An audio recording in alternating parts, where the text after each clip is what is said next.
Yeah, I think they obviously two great athletes. First of all, I think they've in the Lions series they've showed what they can do. I think both of them have got great skill sets.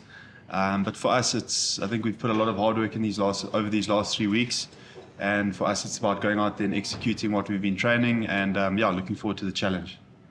Well, we played them last year when Joe Schmidt came in, and we were aware of, from when he worked in Ireland and the work he'd done with New Zealand, we were aware of his kind of philosophy and the way he plays, and you could see a lot of that, but you could just see it developing from last year into this year, and I think that they play some very direct rugby with an awful lot of detail, and the breakdown is a massive area of their game. I think if you look at it from a timeline, when they were at the last World Cup, they looked a little bit rudderless. And when Joe came in, he's a brilliant coach. His level of detail that he brings is phenomenal. And I saw the impact that he had in Ireland by making players play much higher than their perceived capacity.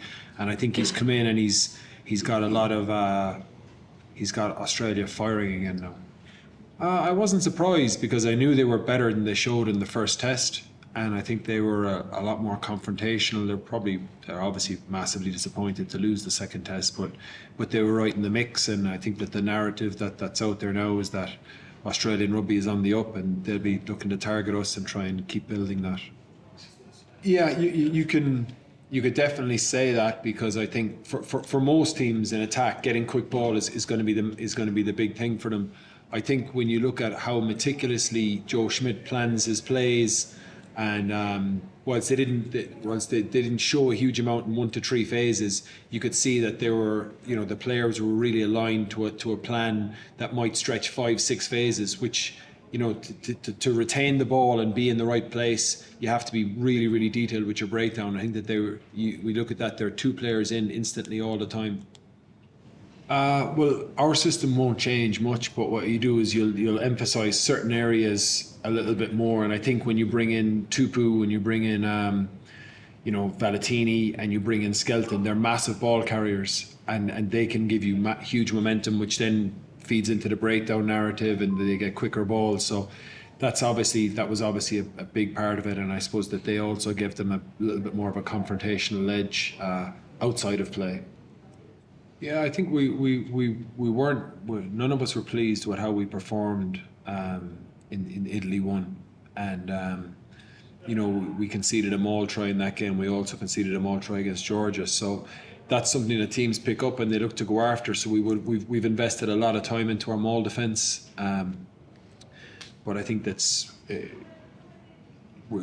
always going to be something for you to work on, and I think we conceded 40 points across the 4 games, if you include the Babas as well.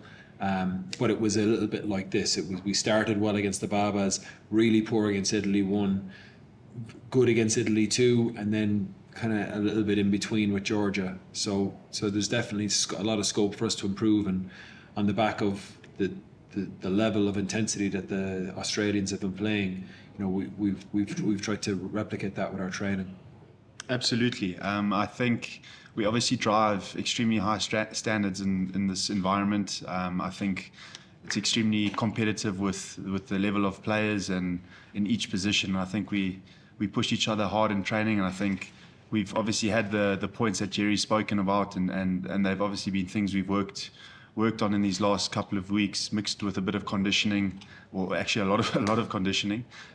So yeah, I think I'm definitely talking for myself here, and I think the other guys will say the same thing, but I sit here very confident in the level of preparation that we've put in, and feel that I'm confident going into the weekend, and very excited as well.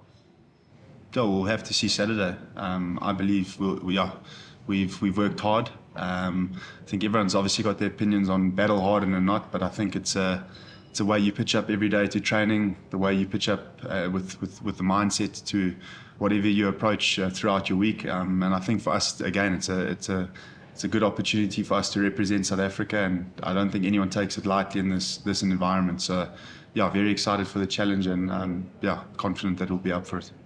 Yeah, I think it comes back to what I said now, is that there's so much competition in each position. I think Andre was extremely good in all the test matches he played, and Dugas has shown over the years what an asset he is for this team. So very excited to play with Andre. I've played with him many times, actually quite a bit against Australia. So excited for him to show, and also excited to get another opportunity to play again. I think Kanan's also involved, so very excited to see what he can do when he comes on.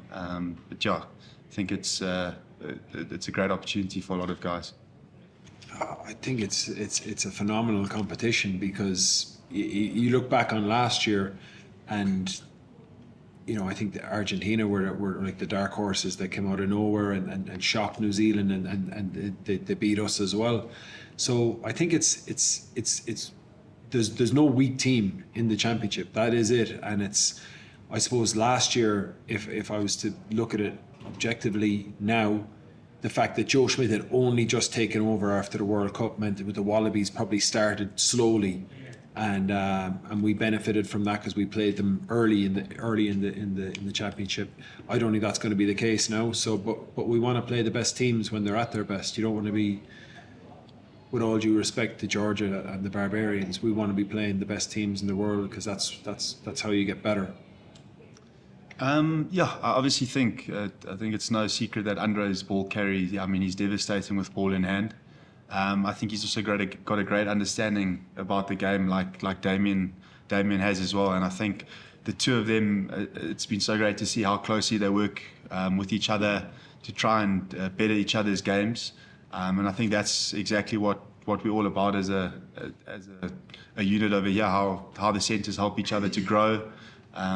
We've actually buddied up, and it's constant feedback from the guy in your same position to see where you can get better, where you can sharpen the other guy's game, and how he can sharpen your game. So I think Andre is definitely devastating with ball in hand, and it's a great guy for us to have to get the team going forward, and like we mentioned earlier, to get that attack on the front foot and get us that quick ball. So I think that's probably one of his big standouts where he's really good.